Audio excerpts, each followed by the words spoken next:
সর্বজনীন pension scheme বাতিলের দাবিতে ১১ দিন ধরে আন্দোলনে পাবলিক বিশ্ববিদ্যালয়গুলোর শিক্ষক কর্মচারীরা। দাবি আদায়ের লক্ষ্যে বেলা ১২টায় ঢাকা বিশ্ববিদ্যালয়ের কলা ভবনের সামনে অবস্থান নেন শিক্ষকরা। আন্দোলনের কারণে বন্ধ ক্লাস, পরীক্ষা সহ প্রশাসনিক কার্যক্রম।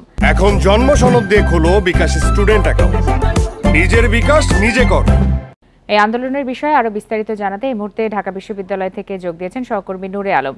নূরে আলম, ১১ দিন ধরে এই যে আন্দোলন চলছে, এই বন্ধ থাকার ফলে ক্লাস বা শ্রেণীকক্ষে এবং প্রশাসনিক কার্যক্রমে কি ধরনের প্রভাব পড়েছে সেটি জানাবেন, এবং সেই সাথে আজকের আন্দোলনে শিক্ষকরা নতুন করে কি বক্তব্য দিচ্ছেন?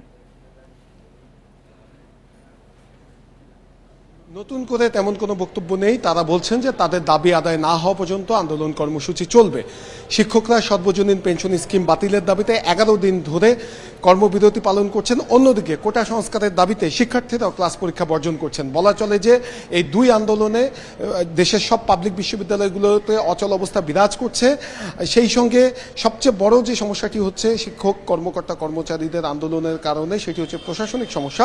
যেহেতু ক্লাস পরীক্ষা শিক্ষার্থীরা বর্জন করছেন, শিক্ষকরা বর্জন করছেন, কোনো পক্ষ আসলে ক্লাসে ফিরলেও ক্লাস সচল হওয়ার সুযোগ নেই। কিন্তু প্রশাসনিক কার্যক্রমের যে সমস্যাটি হচ্ছে, দূর দূরান্ত থেকে অনেকে তার সনদ তুলতে আসছেন, কিন্তু সনদ তুলতে পারছেন না, কারণ কর্মকর্তা কর্মচারীদের কর্মবিরতি চলছে। অনেকে বিদেশে মাস্টার্স করতে যাবেন, কিন্তু তিনি সনদ তুলতে পারছেন না। এরকম ২-৩ জনের সাথে আমার কথা হয়েছে। তারা বিভিন্ন সরকারি চাকরি করে, এখন বিদেশে উচ্চশিক্ষার জন্য তারা যাবেন। তো সেখান থেকে ছুটি নিয়ে এসেছেন, এসে দেখেন যে আসলে প্রশাসনিক ভবনে কোনো কর্মকর্তা কর্মচারী নেই।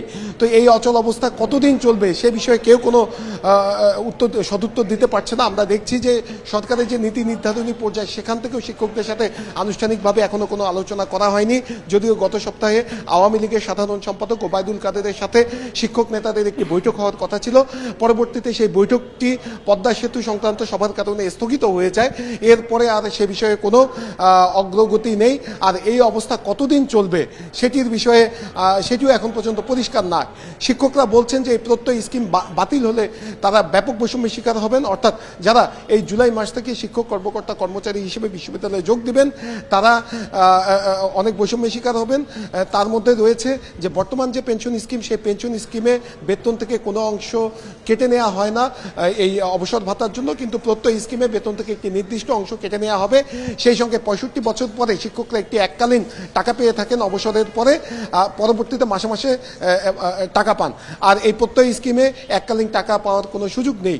মূলত এই নানাবিধ বিষয়গুলো সামনে এনে শিক্ষকরা বলছেন এটি বৈষম্যমূলক, এবং যেখানে সর্বজনীন পেনশন বলা হচ্ছে, সেই সর্বজনীন পেনশন স্কিমে সরকারি কর্মকর্তা কর্মচারী সবার জন্য সমান হতে হবে। তো এই দাবিতেই তারা আন্দোলন করছেন। তো এই আন্দোলন কতদিন চলবে, কবে সমস্যা নিরসন হবে সেটি এখন পর্যন্ত বলা যাচ্ছে না। নূরে আলম, আপনাকে ধন্যবাদ।